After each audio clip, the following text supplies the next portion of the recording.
Hello everyone, आप सभी ठीक हैं। अपनी सेहत का ध्यान रखिए और सामाजिक दूरी का पालन कीजिए, तभी आप कोरोना से बचे रह सकते हैं। प्यारे विद्यार्थियों, आज हम स्टार्ट करने जा रहे हैं एनसीईआरटी का चैप्टर 8। जो आपकी एनसीईआरटी बुक जिसके पास है उसमें 8 चैप्टर मिलेगा और अदर बुक्स हैं उसके अंदर फर्स्ट चैप्टर मिलेगा आपको। Now we start. Motion, chapter का नाम है मोशन। मोशन एक काइनेमेटिक्स का हिस्सा है। काइनेमेटिक्स से लिया गया है ये चैप्टर। काइनेमेटिक्स मैकेनिक्स का हिस्सा है। जब हम आपको +1 क्लास के अंदर डिटेल में समझाएंगे तब आपको बिल्कुल क्लियर समझ में आ जाएगा। क्योंकि मोशन क्या है, सबसे पहले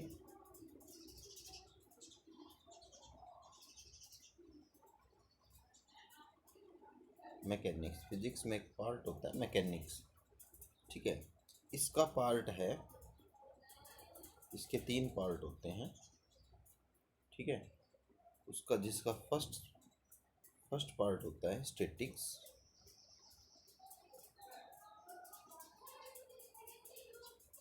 ठीक है, एंड सेकंड होता है काइनेमेटिक्स,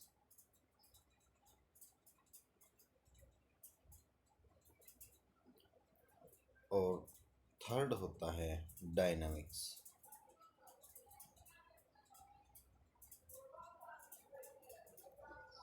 ठीक है, तो जो सेकंड पार्ट है काइनेमेटिक्स, इसी में से मोशन निकल कर के आता है, इसी में से मोशन बनता है। तो सेकंड पार्ट को ही पढ़ रहे हैं मोशन, ठीक है। ये स्टैटिक्स का पार्ट है, रेस्ट जो है वो स्टैटिक्स का पार्ट है। इसके अंदर केवल हम इसकी डेफिनेशन पढ़ेंगे और कुछ नहीं पढ़ेंगे। तो सबसे पहले पढ़ते हैं हम रेस्ट को पढ़ते हैं। What is rest? रेस्ट क्या होता है भाई? What is rest?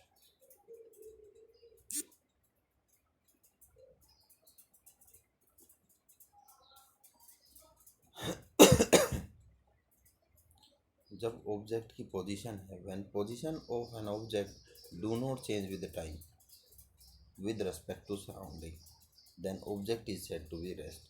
कोई ऑब्जेक्ट है, टेबल के ऊपर रखी हुई है, ठीक है। मान लो book lying on a table, इस टेबल के ऊपर एक हमने बुक रख दी। ये बुक है, जब तक कोई एक्सटर्नल एक्शन, इसके ऊपर कोई फोर्स नहीं लगाएगा, इसको कोई टच नहीं करेगा, तब तक ये रेस्ट में रहेगी, यहाँ से नहीं हिलेगी। सराउंडिंग के रिस्पेक्ट में इसकी पोजीशन चेंज नहीं होगी, तो इस सिचुएशन में इसे कहते हैं रेस्ट, ठीक है।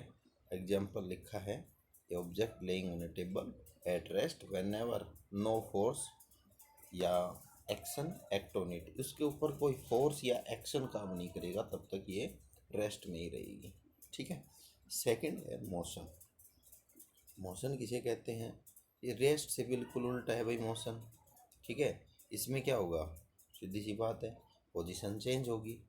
When position of an object change with time with respect to surrounding, ठीक है, with respect to surrounding, such object is said to be in motion. उस ऑब्जेक्ट को हम क्या कहेंगे कि भाई ये किस में है, मोशन में है। जैसे कि एग्जांपल के लिए ले सकते हैं moving car.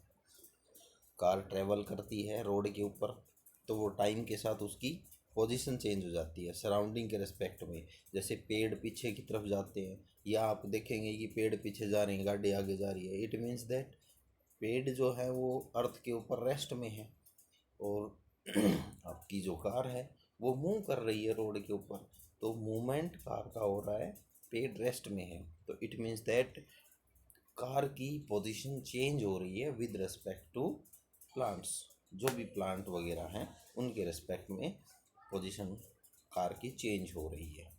Now we discuss about the type of motion. Mainly हम 3 टाइप ऑफ मोशन पढ़ेंगे, ठीक है। सबसे पहला है रेक्टिलिनियर मोशन, सेकंड है सर्कुलर मोशन, थर्ड है ऑसिलेटरी मोशन। फर्स्ट है रेक्टिलिनियर मोशन को हम लीनियर मोशन या स्ट्रेट लाइन मोशन भी कहते हैं। उसको हम या तो लीनियर कहेंगे या स्ट्रेट लाइन या रेक्टिलिनियर, इन तीनों में से कुछ भी कह सकते हैं। तो सबसे पहले आप देखिए, a body is said to be rectilinear motion. Body को हम कहेंगे कि ये रेक्टिलिनियर मोशन में है when it move in a straight line में चलती हो। जो ऑब्जेक्ट स्ट्रेट लाइन में चलती हो उसे हम कहेंगे रेक्टिलिनियर मोशन। एग्जाम्पल ले लीजिए, जैसे ट्रेन है,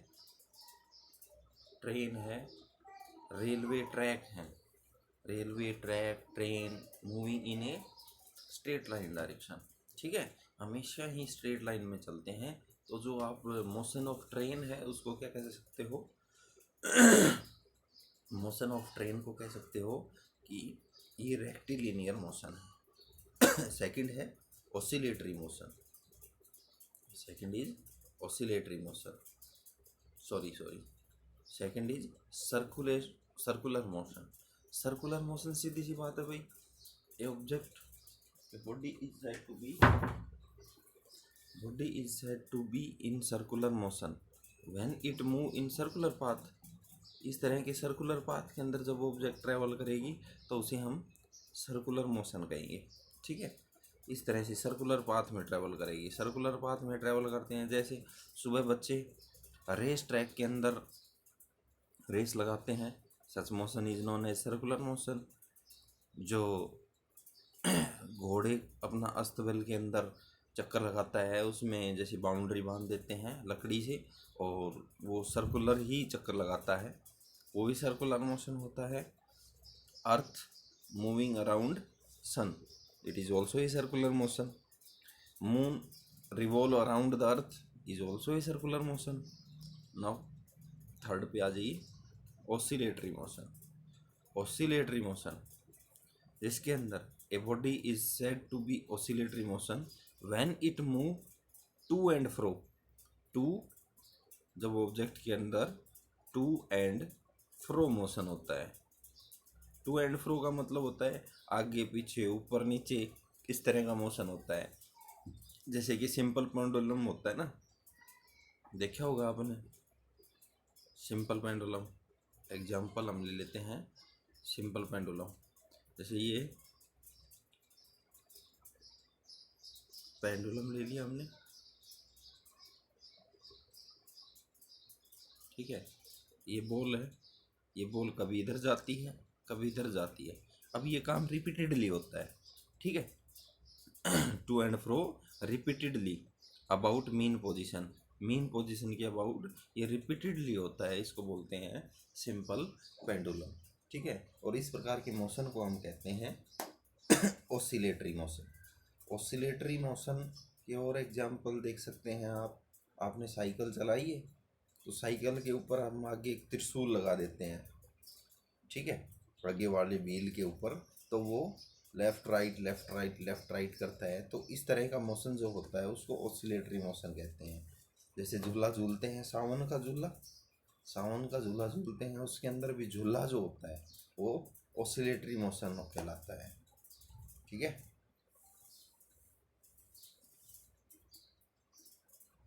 आज के लिए इतना ही, मिलते हैं नेक्स्ट टॉपिक के साथ नेक्स्ट डे। Thank you.